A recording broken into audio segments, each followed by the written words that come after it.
Throughout our existence, humanity has explored his boundaries and settled new lands across the earth.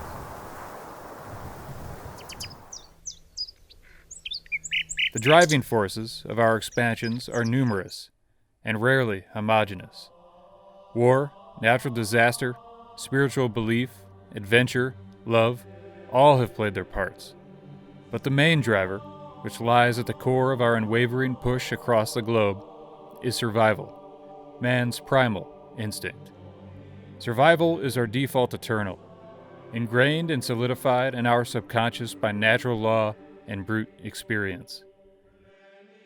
But we are not unique in this world. Survival instincts are an attribute inherited from the primordial soup. We are all driven to explore, and dominant species or not, all known life forms are woven from the same fibers that keep us desperately hanging onto existence.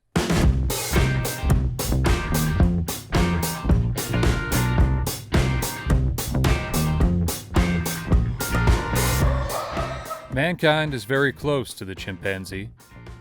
In 2005, the Chimpanzee Sequencing and Analysis Consortium, a team of geneticists from all over the world, published a study revealing that the common chimpanzee are our closest living evolutionary relatives. Soon afterwards, through exhaustive study and refined technique, genetic scientists proved that chimps share 98% of our DNA. Jane Goodall understood our similarities, but not for the same reason. When Jane, 26 years young, first arrived in Tanzania, it was 1960. She traveled far from her English home to study chimpanzees in the wild. Genomics was not yet an established science, and the DNA connection between man and chimp could not then be proven. But over the years, Jane observed a relation between our two species that did not need DNA sequencing to verify. Jane observed chimps in the wild, who acted very much like us. She was soon convinced that a complete understanding of the behavior of the chimpanzee will eventually lead to man's better understanding of himself. With time and persistence, Jane would get the chance to better understand.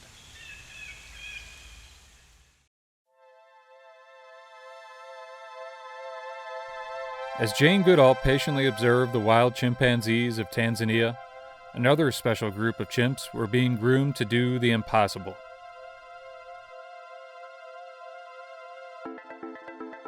Number 65, or as his trainers affectionately called him, Chop Chop Chang, was a chimp of 3.5 years by the time he was captured.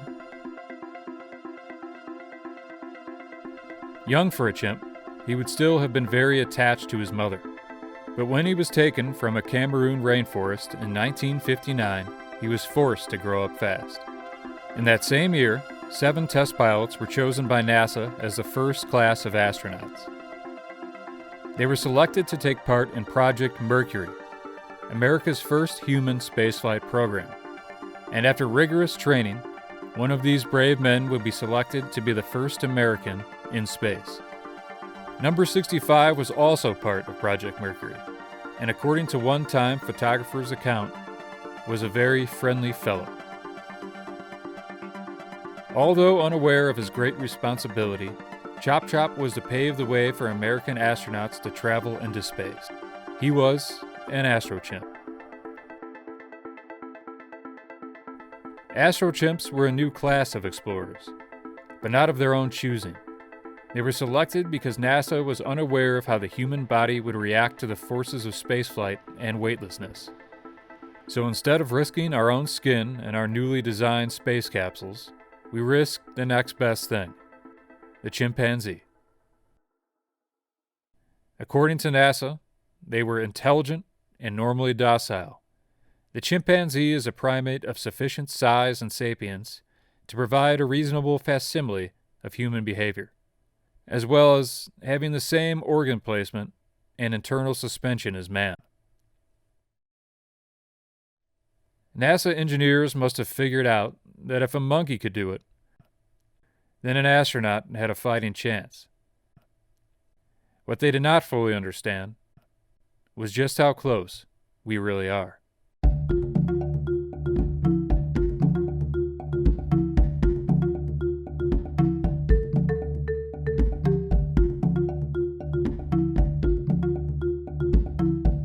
Although NASA thought chimps worthy of flying in a multi-million-dollar experimental spacecraft, in 1960 the greater scientific community did not think much of chimpanzees. Jane Goodall was reprimanded by skeptics and fellow scientists alike when she first reported her observations of wild chimps. They thought of her as an untrained little girl, parading about in the jungle to much fanfare, but producing little, if any, real scientific observations. Her terrible sin was that of anthropomorphism, the attribution of human traits, emotions, or intentions to non-human entities. She was even criticized for naming them. Professionals were convinced that it was more appropriate to simply give them numbers, so to avoid emotional attachment, which could compromise the science. When in the early 1960s, I brazenly used such words as childhood, adolescence, motivation, excitement, and mood, I was much criticized. Even worse was my crime of suggesting that chimpanzees had personalities. Established science at the time was full of doubters. But what few of these very doubters had ever done was actually spend some real time amongst chimpanzees. And this is just what Jane Goodall did. For 5 years. What she found would eventually revolutionize people's views on the chimpanzee and other sentient creatures. Rich variety of calls. I demonstrated one, the distance call that identifies each individual, but they also communicate with a rich repertoire of postures and gestures. And here we need very little interpretation. Kissing, embracing, holding hands, patting on the back, swaggering, shaking the fist, throwing rocks, all the sort of things that we do, and chimpanzees do them in the same context, and they clearly mean the same kind of thing.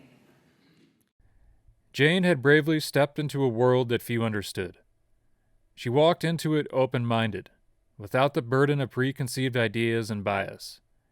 There she fell in love with a special group of animals, and experienced their society firsthand. It was once thought that we were the only living things on Earth that could experience emotion, that could feel, convey despair, enjoy happiness, and be empathetic with our fellow beings. But this was not true.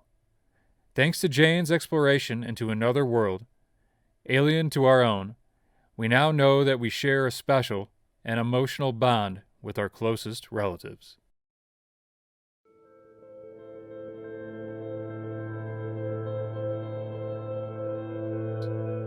Chop Chop was an amiable chimpanzee. He was gentle, docile, quick to learn, and well-liked by his handlers. He was also young and small enough to fit into his tiny capsule. He was trained for 18 months in the usage of levers. When a particular light flashed, number 65 was taught to pull, or in his case, chop, the appropriate lever. If he made the correct choice, then he would be awarded with a banana chip. If the wrong lever was pulled, Chop Chop would be shocked by the electrodes that were strapped to his small feet. The reason for this torture was practical, although cruel. NASA wanted to test whether or not a hominid was capable of performing simple tasks while in space. So if Chop Chop survived the ascent to zero gravity, he would then be administered the lever and lights test, and the results measured and quantified. During this time, he would be strapped into a small pressurized chamber. This was the chimp's simulated spacesuit. Within it, he would be supplied the oxygen and atmosphere needed to survive his adventure into the Great Void. If all went well, Chop Chop would be launched into space on January 31st, 1961, on the Mercury Redstone 2 mission for a suborbital test flight. Then, after experiencing incredible G-forces and reaching an altitude of 157 miles, Chop Chop would then slap the appropriate levers while coasting at a leisurely 5,800 miles per hour. If young Choppy's capsule proved its mettle, and maintained its pressure, he would then have to survive re-entry into Earth's atmosphere, hope the parachutes open, and withstand the impact of the MR2 capsule during splashdown. Hopefully once there, rescue teams could find him, bobbing out there somewhere in the Atlantic Ocean. This was no small task, and the odds were slim. NASA knew this. They wanted their astronauts to survive the journey, so they sent number 65 first. Chop Chop was a nickname that his handlers had given him, but number 65 was his official title. Jane Goodall would have disapproved, but Chop Chop was to remain anonymous. NASA did not want to name him, because they did not want the American public to form an emotional bond with their test subjects, in the event that he did not survive. Survival is our default eternal, ingrained and solidified in our subconscious by natural law and brute experience. It drives us to explore. It is reason for our success and our setbacks, for our most gracious and our most horrific acts. As his trainers strapped Chop Chop into his tiny chamber, not knowing whether or not he would survive, they both must have swapped parting glances. And as they briefly looked into each other's eyes, that primal instinct was surely conveyed.